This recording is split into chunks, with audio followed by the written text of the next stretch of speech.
राधे राधे। कार्तिक शुक्ला प्रबोधिनी एकादशी की सबको शुभकामनाएं। तुलसी विवाह 2 एकादशी है, आज भी है कल भी है, लेकिन व्रत की कल रहना है। कल उदय तिथि की कल है। आज तुलसी पूजा कर सकते हैं शाम को। अब कथा पढ़ रही हूँ मैं। कार्तिक शुक्ला प्रबोधिनी एकादशी। श्री कृष्ण जी बोले, हे युधिष्ठिर, कार्तिक मास के शुक्ल पक्ष की एकादशी का नाम प्रबोधिनी है। इसमें भगवान विष्णु जागते हैं, इस कारण इसका नाम देवोत्थानी भी कहा गया है। इसके महात्म्य की कथा ब्रह्मा जी ने नारद ऋषि से कही थी। जिसके हृदय में प्रबोधिनी एकादशी का व्रत करने की इच्छा उत्पन्न होती है, उसके 100 जन्मों के पाप भस्म हो जाते हैं, और जो व्रत को विधि पूर्वक करता है, उसके अत्यंत जन्म के पाप नष्ट हो जाते हैं। भगवान की प्रसन्नता का मुख्य साधन है।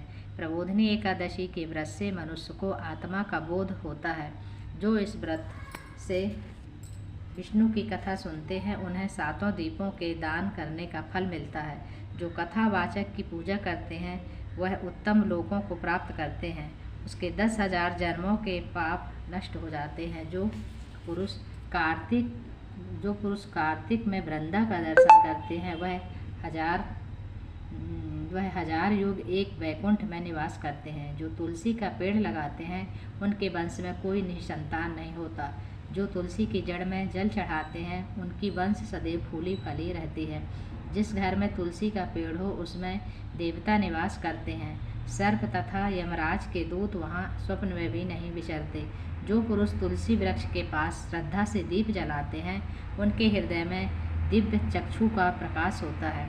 जो शालिग्राम के चरणों में तुलसी मिलाकर पीते हैं, उनके निकट अकाल मृत्यु नहीं आती। सर्व व्याधियाँ नष्ट हो जाती हैं, पुनर्जन्म को वह प्राप्त नहीं होता। ऐसी पतित पावनी तुलसी का पूजन इस मंत्र से करना चाहिए। ओम श्री वृंदाय नमः। जो चतुर्मास या एकादशी में मौन धारण करें, उसे स्वर्ण सहित तिल का दान करना चाहिए। कार्तिक मास या चतुर्मास में नमक का त्याग करते हैं उन्हें। राधे राधे। कार्तिक शुक्ला प्रबोधिनी एकादशी की सबको शुभकामनाएं। तुलसी विवाह 2 एकादशी है, आज भी है कल भी है, लेकिन व्रत की कल रहना है। कल उदय तिथि की कल है। आज तुलसी पूजा कर सकते हैं शाम को। अब कथा पढ़ रही हूँ मैं। कार्तिक शुक्ला प्रबोधिनी एकादशी। श्री कृष्ण जी बोले, हे युधिष्ठिर, कार्तिक मास के शुक्ल पक्ष की एकादशी का नाम प्रबोधिनी है। इसमें भगवान विष्णु जागते हैं, इस कारण इसका नाम देवोत्थानी भी कहा गया है। इसके महात्म्य की कथा ब्रह्मा जी ने नारद ऋषि से कही थी। जिसके हृदय में प्रबोधिनी एकादशी का व्रत करने की इच्छा उत्पन्न होती है, उसके 100 जन्मों के पाप भस्म हो जाते हैं, और जो व्रत को विधि पूर्वक करता है, उसके अत्यंत जन्म के पाप नष्ट हो जाते हैं। भगवान की प्रसन्नता का मुख्य साधन है। प्रबोधिनी एकादशी के व्रत से मनुष्य को आत्मा का बोध होता है। जो इस व्रत से विष्णु की कथा सुनते हैं, उन्हें 7 दीपों के दान करने का फल मिलता है। जो कथावाचक की पूजा करते हैं, वह उत्तम लोकों को प्राप्त करते हैं।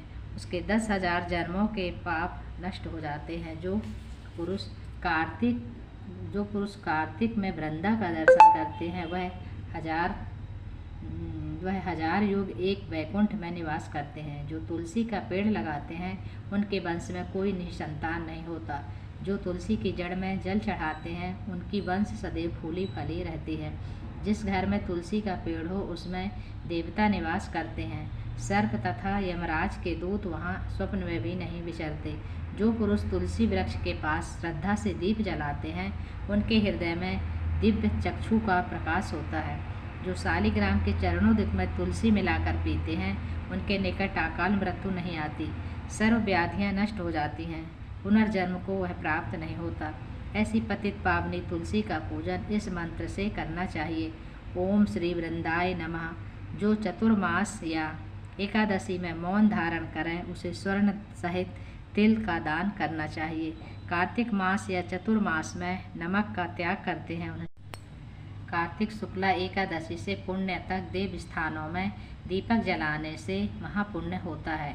बुद्धिमान पुरुष सारा कार्तिक को यह नदी तट इत्यादि नदी तट इत्यादि पूज्य स्थानों में दीपक जलाते हैं। प्रबोधिनी एकादशी महत्व सुनने से अनेक गौदान का फल मिलता है। इस दिन काजरे का सगार लिया जाता, मतलब काजरे सिंगाड़े का। कथा कैसी लगी? एकादशी की सबको शुभकामना। प्रबोधिनी एकादशी की, तुलसी विवाह की। कल भी है एकादशी, आज भी। कल इतवार है, संडे को है, आज शनिवार है।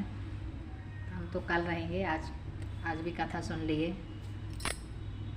सबको राधे राधे, जय श्री कृष्ण। राधे राधे, राधे राधे।